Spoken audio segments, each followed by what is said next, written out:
just have to have a small pipe,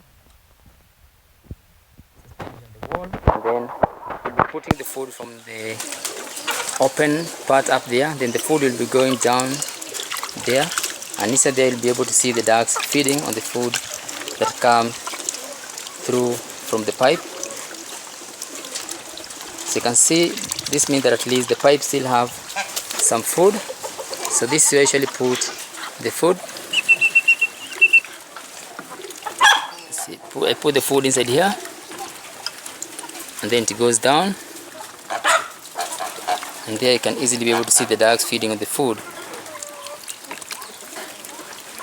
So this is a simple homemade automatic feeder.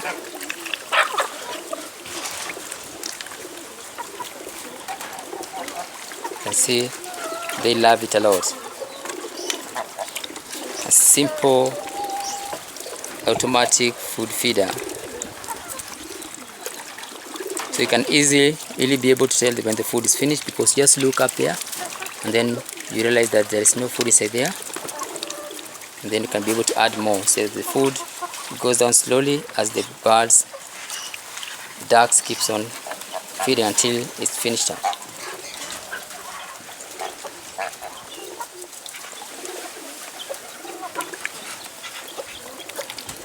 So I hope guys you've enjoyed the video. Remember to like, share and subscribe for more video. Till next time, bye bye.